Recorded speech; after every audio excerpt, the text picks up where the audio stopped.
My Kapitbahay proudly presents Proudly Filipino. The life story of Filipino Canadians who inspires each one of us to fulfill our dream of a better life in Canada. We are showcasing Maria Lim Geroche, also known as Tita Budi to her friends, is the owner of Rembrandt Banquet Halls. Maria runs Rembrandt Banquet Halls with her husband Jaime Geroche. She is a recipient of the prestigious Filipino Women's Network Award, Behind the Scenes Leader category in 2019. A mother to 4 daughters and a grandmother to a grandson. Let's find out how she juggles her time.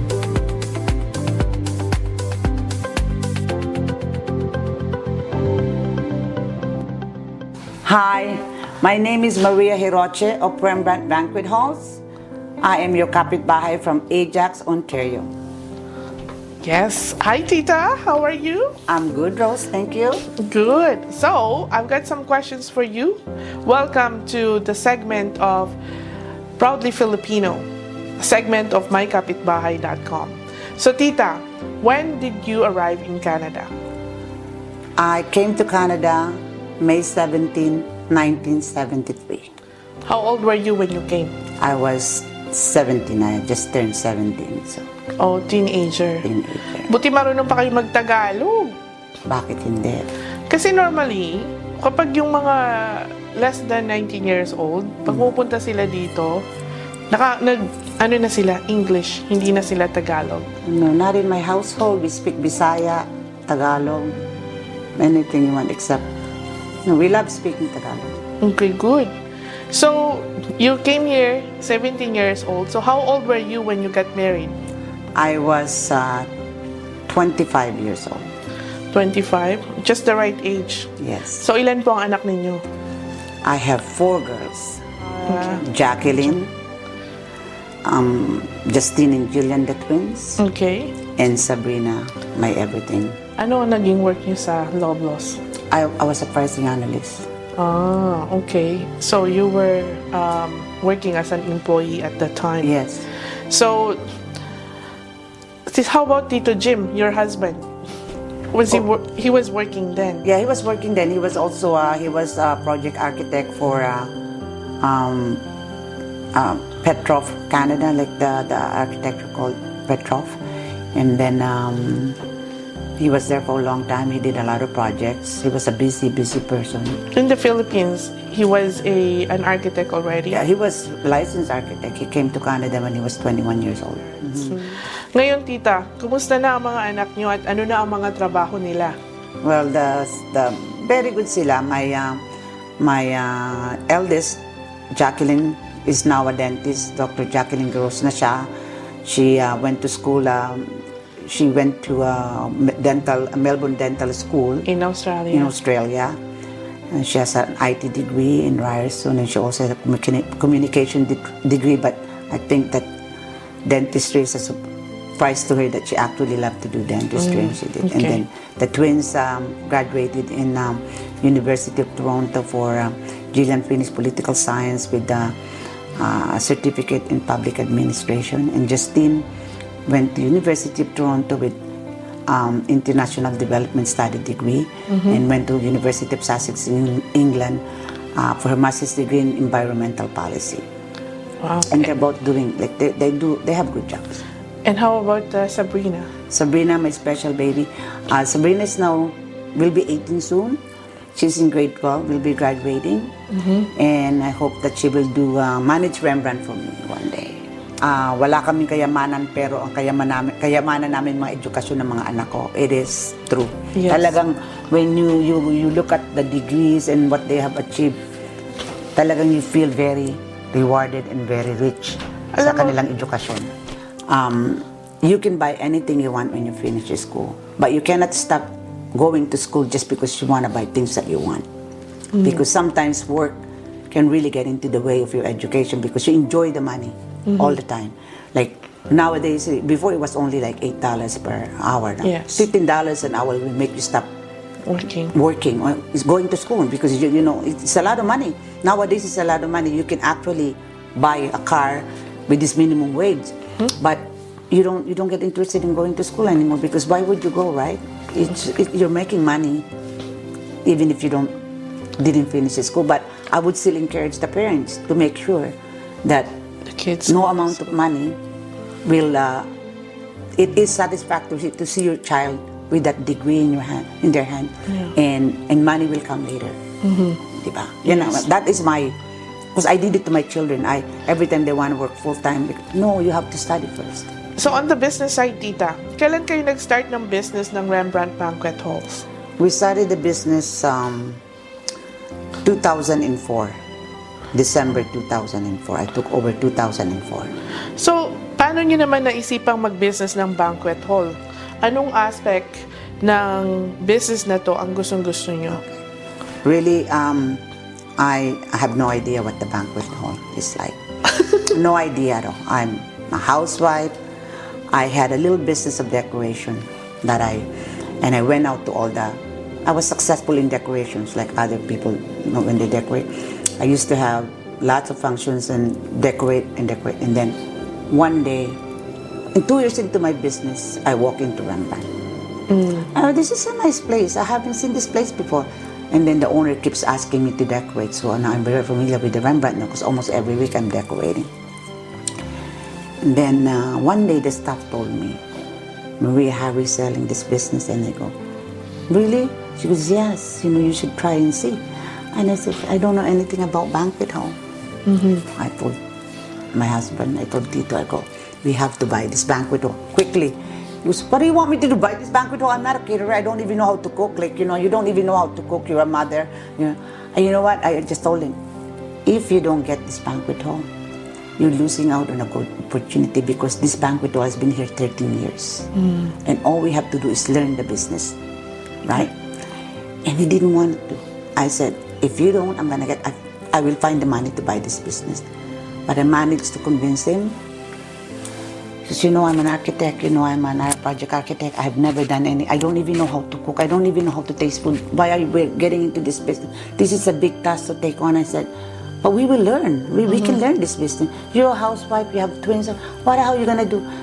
I said, I just want to buy this, you know, and learn. Yes. And he agreed. So we sat in front of the Armenian board, and they gave the business to us after 2 weeks. But of course, they also have to ask if we have money to buy this business, if we have, you know, all these necessary financial questions that we have to satisfy. Yes. Yeah. And yes, I went into the business not knowing anything. Did you know anyone from the community at the time? No.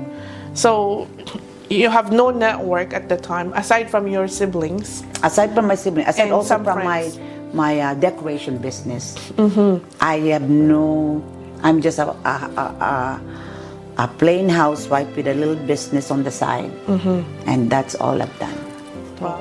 The only thing It's that got me popular. going is that why I like Rembrandt, and why I think after 2004 I'm still here.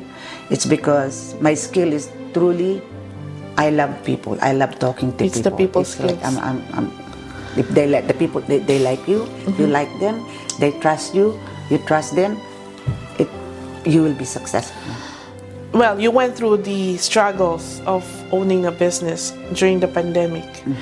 But where do you see, or how will you recover from the 2 years of losses?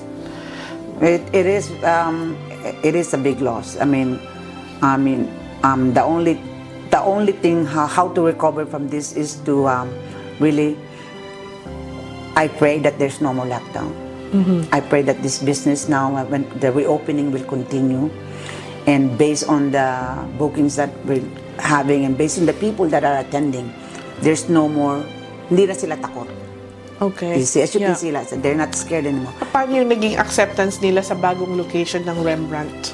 I think they like it. You know, it's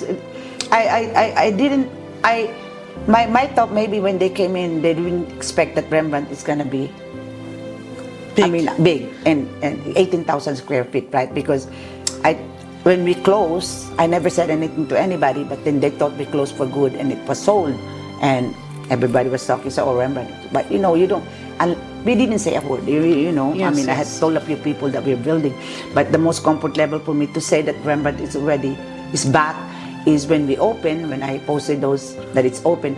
But now I'm even comfortable, even after the pandemic, that the people will come back again based on my calls, and the client that I used to have, they're Yes. still coming. So you have 3 halls, right?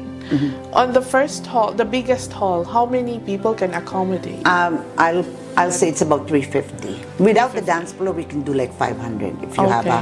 an event like event with no dance No floor, dancing, 500 is easy. And how about the second room, the Sabrina? The lounge? Sabrina would hold at least about 100 to 180. 100 to 180. Without the dance floor, but with the dance floor, I'd say about comfortably 160. 160.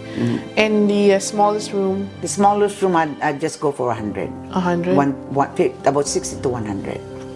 With no dance floor. With the dance floor. With the dance floor, 60 to 100. You can do the table I see. around. Okay. But if you don't have a dance floor, you can probably easy 12 tables there.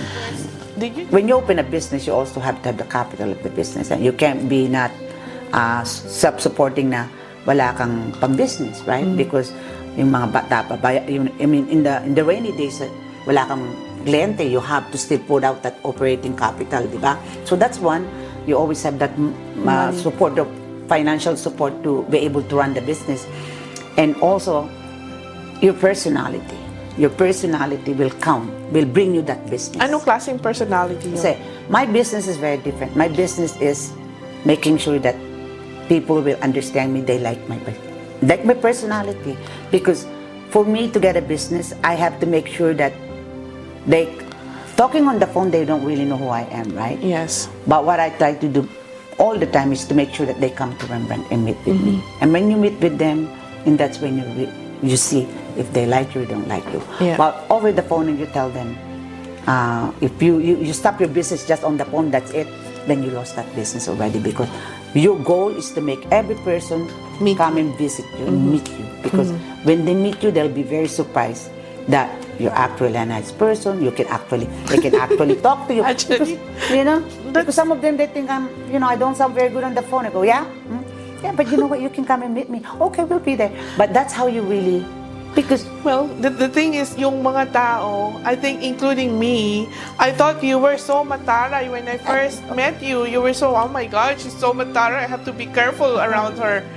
But after that first encounter, that first meeting, now I am you call me your 6th daughter. yes, and it's there.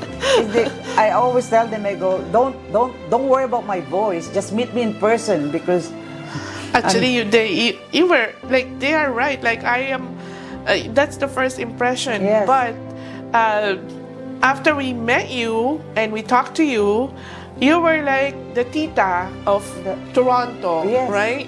And everybody just like, oh my God, and they call me in the private message. I have so many anak in Toronto, because they truly, that relationship you build with your Yes. client, your friends, it becomes like personal, no? Yes. Like, I feel you're my daughter, they can tell me anything. But that's not, that, you forget business already. You Yeah. become really good friends. That's right. And that's very how, true. I think that every person should really, there's no need to be become strangers to other people. Well, I think people should consider going to Rembrandt first before they go bring their business somewhere else. Yes. Because you have a certain degree of flexibility also, Right.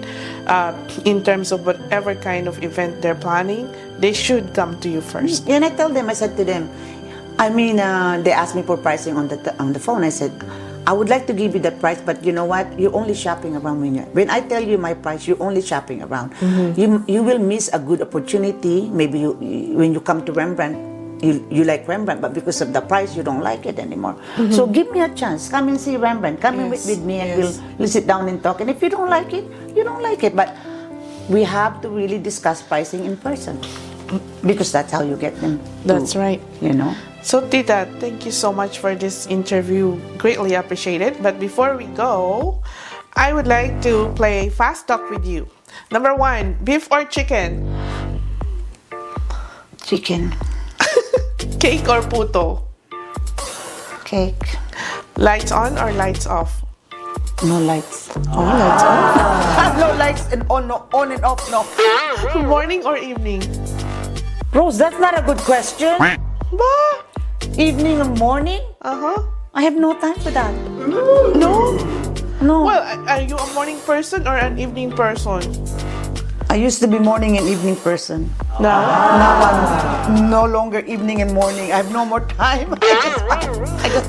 I just want to be with my apo. I think you're a morning person kasi you wake up early and then you go to church and then you go visit your apo. Yes. But whenever there's event, you're also an evening person because you Yeah. come home late. So we come home at 3 o'clock in the morning. Right. Brand ng bag na lagi mong binibili. Well, I'm not. I hate to Aminin, say. tita. Aminin. Aminin. I only buy Louis Vuitton and Gucci. That's just my brand. I don't, buy any other thing other Okay. than that. I could, but this is just my. Nowadays, sino ang gusto mong laging kayakap? Si Wilfred. Oh, sino nga si Wilfred? My pogi apo. Oh, yes. Favorite Canadian sports team? Raptors and Blue Jays. All right. I Thank love you. them. Thank you, Tita. Thanks so much for your time. I really appreciate it. I thank you, Rose. I was looking forward to this interview. Yes, I prepared Tita. for this, hoping that it's not a hard question other than the morning and evening that was hard. Thank you, Tita. And hope to see you soon in your next event. Yes, for sure. Hi, my name is Maria Geroche of Rembrandt Banquet Halls. I am your kapitbahay from Ajax, Ontario.